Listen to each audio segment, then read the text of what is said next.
رتل بصورة قاف القرآن واقرأ قراءات من التبيان. Bismillahirrahmanirrahim. Assalamualaikum warahmatullahi wabarakatuh. Alhamdulillah wassalatu wassalamu ala Rasulillah wa ala alihi wa sahbihi wa man walah. Amma ba'du. Para pemirsa sekalian, khususnya para wali murid Markas Tahfidz Balita Al-Furqan dan juga para murid Maktabah Al-Furqan yang mudah-mudahan senantiasa diberikan rahmat oleh Allah Subhanahu wa taala. Alhamdulillah, setelah beberapa hari kita libur ya, pada pertemuan atau pada pagi hari ini kita bisa berjumpa kembali untuk melanjutkan agenda kajian rutin, agenda kajian Tafsir Al-Munir. Nah, di pertemuan sebelumnya kita sudah sampai ayat ke-22 ya, ayat ke-22 atau ayat ke-21 sampai ayat ke-22 yang membicarakan mengenai perintah agar kita menyembah Allah saja ya, dan berbicara mengenai alasan mengapa kita harus menyembah Allah Subhanahu wa taala. Di ayat berikutnya, tema yang dibahas adalah mengenai bagaimana validitas isi Al-Quran dan tantangan Allah Subhanahu wa taala bagi orang-orang yang meragukan kebenaran Al-Quran dan mengatakan bahwasanya Al-Quran merupakan karangan Nabi Muhammad sallallahu alaihi wasallam. Allah Subhanahu wa taala berfirman dalam surat Al-Baqarah ayat 23 sampai 24, A'udzu billahi minasyaitonir rajim. Wa in kuntum fi raibin mimma nazzalna ala 'abdina fa'tu bi suratin min mithlihi wad'u syuhada'akum min dunillahi in kuntum shadiqin. Fa in lam taf'alu wa lan taf'alu fattaqun nar allati waquduha an-nas wal hijarah u'iddat lil kafirin. Shallallahul azim. Para pemirsa sekalian, ayat ini menjelaskan atau tema besar yang diusung dua ayat ini adalah tahaddi al-jahidin bil ityani bimisli aqsari suratin minal Qur'an. Tantangan yang diberikan kepada orang-orang yang menentang atau orang-orang yang menentang kehujjahan Al-Quran, orang-orang yang meragukan keaslian isi Al-Quran agar mereka bisa membuat ayat tandingan ya, ayat terpendek gitu ya, ayat terpendek yang bisa menandingi ke isi Al-Quran ya, yang bisa menandingi isi dari Al-Quran. Nah, pertama Allah Subhanahu wa taala menyebutkan ayat ini setelah sebelumnya menceritakan mengenai pembagian manusia menjadi tiga golongan, yaitu golongan orang-orang yang beriman, golongan orang-orang yang kafir, juga golongan orang-orang yang munafik. Setelah itu Allah Subhanahu wa taala menegaskan mengenai keesaannya ya,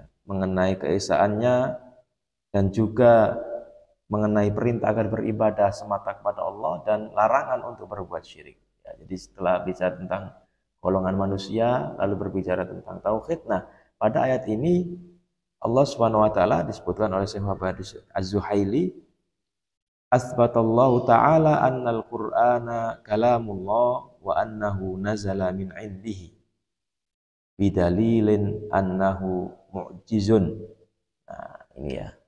Allah di ayat ini menegaskan bahwasannya Al-Quran itu merupakan kalamullah, merupakan firman Allah Subhanahu wa taala, dan Al-Quran itu diturunkan dari sisinya dengan dalil, apa dalilnya bahwa Al-Quran itu kalamullah? Annahu mu'jiz. Al-Quran adalah mu'jizat. Makna mu'jizat itu artinya sesuatu yang tidak mampu dilakukan oleh manusia, sesuatu yang tidak mampu dilakukan oleh orang ya.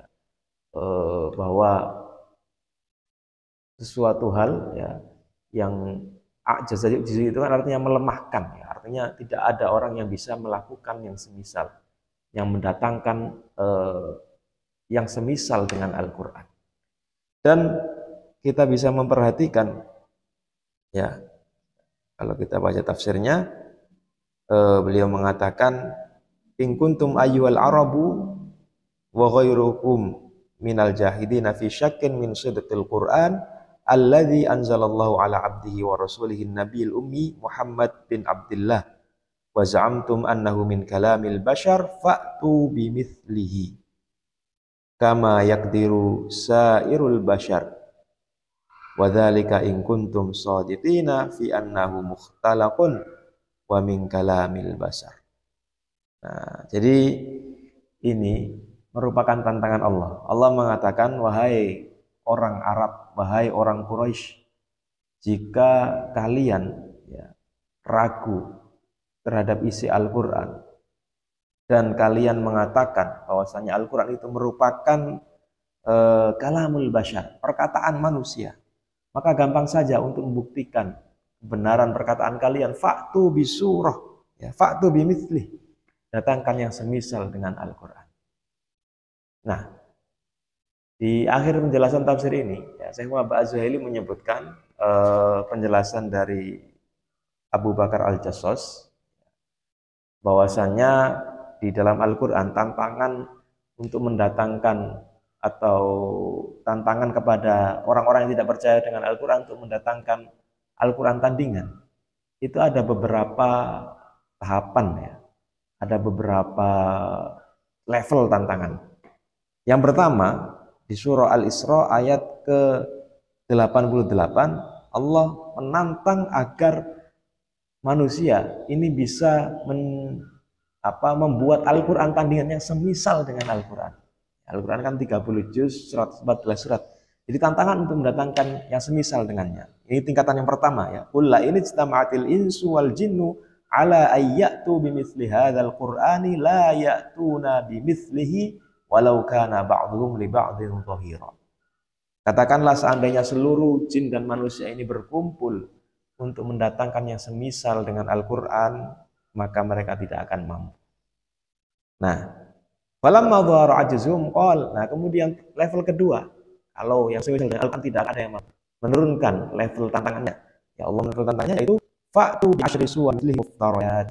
Di surat ya, ayat ke-13, datangkanlah 10 surat saja yang semisal dengan surat-surat yang ada di Al-Quran yang merupakan surat-surat tandingan.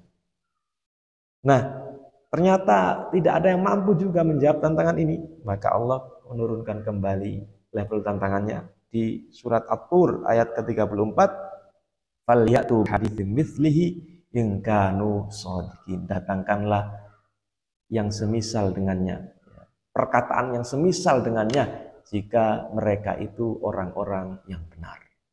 Nah, ayat ini juga seperti itu. Ini level paling sedikit atau level paling rendah, yaitu mendatangkan satu surat yang semisal dengan Al-Quran. Yang dimaksud mendatangkan yang semisal dengan Al-Quran itu dari segala macam aspek. Tidak hanya dari aspek kebahasaan ya, tidak hanya dari aspek sastra saja, mulai dari aspek balaghah ya, sastranya, kemudian struktur kalimatnya, lalu kandungan ya, kandungan isi Al-Qur'an yang digambarkan di sini, wa raw'atut tasyri'i wal ahkamis shalihah likulli zamanin wa makan. Jadi kalimat-kalimat Al-Qur'an ya, kalimat-kalimat pensyariatan yang ada di Al-Qur'an itu bisa berlaku untuk setiap waktu dan setiap masa, setiap tempat dan setiap waktu. Itu tidak mudah untuk membuat seperti itu ya. Juga dari Al-Quran bisa menggambarkan hal-hal yang baik, menceritakan kejadian masa lalu dan masa depan. Itu semua adalah unsur-unsur yang harus dipenuhi. Ya, kriteria.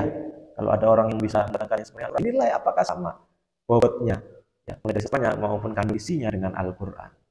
Kalau tidak, berarti ya meskipun ada yang mencoba, berarti tantangan ini tidak terjawab.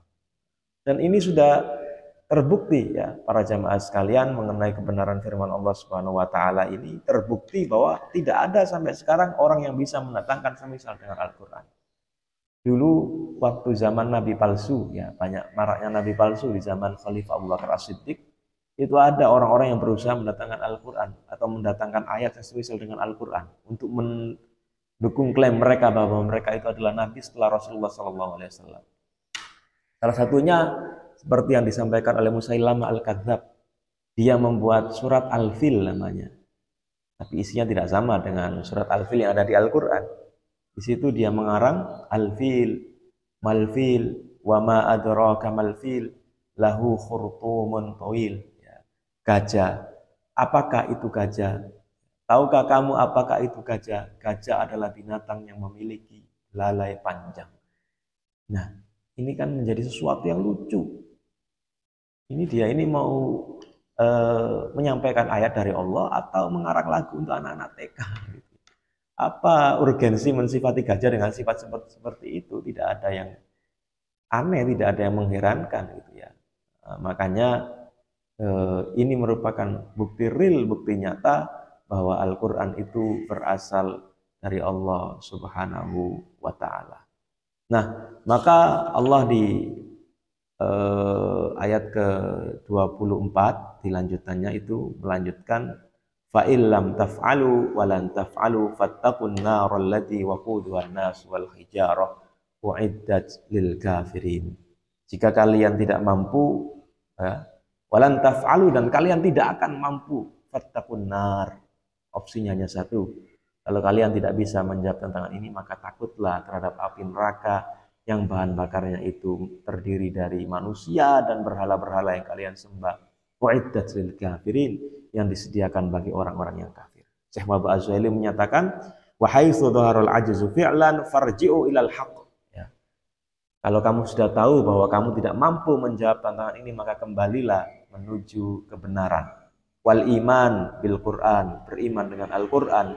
Wat tasdiq bi risalatin Nabi Muhammad sallallahu alaihi wasallam, membenarkan risalah Nabi Muhammad sallallahu alaihi wasallam, karena dalam hal itu ya, kalau kalian melakukan itu, maka kalian akan selamat dari azab yang sangat pedih. Nah, baik. Ini sungguh mengerikan azabnya ya, digambarkan manusia dan batu-batu berhala yang disembah itulah yang nanti menjadi bahan-bahan atau bahan bakar neraka.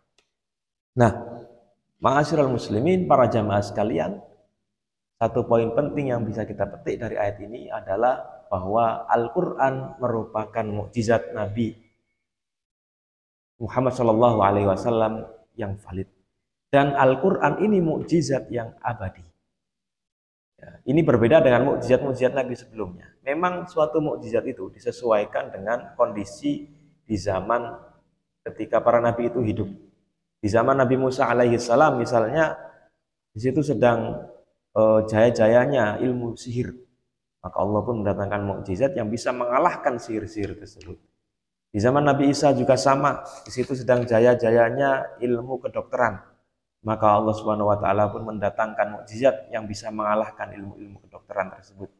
Maka di zaman Rasulullah Shallallahu alaihi wasallam yang dihadapi adalah orang-orang Quraisy yang fasih ya, yang masa puncak keemasan sastra ketika itu, maka Allah pun mendatangkan mukjizat yang bisa mengalahkan sastra-sastra tersebut.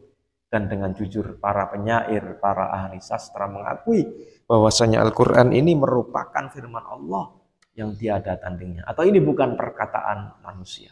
Tapi kemujizatan Al-Quran tidak hanya berhenti di situ saja, karena kemujizatan Al-Quran tidak hanya dari aspek bahasa, tapi dari aspek isi dan kandungan yang bisa berlaku sepanjang zaman. Maka para jamaah sekalian, marilah kita semakin yakin dengan Al-Quran yang kita imani ini, dan jangan sampai ada keraguan-raguan mengenai kebenaran dan kevalidan isi Al-Quran. Ya, dengan dasar keyakinan itulah, maka kita akan yakin untuk mengamalkan kandungan dan isi yang ada di dalam Al-Quran. Demikian apa yang bisa saya sampaikan di kesempatan kali ini. Kurang lebihnya mohon maaf. Billahi taufiq wal hidayah. Wassalamualaikum warahmatullahi wabarakatuh.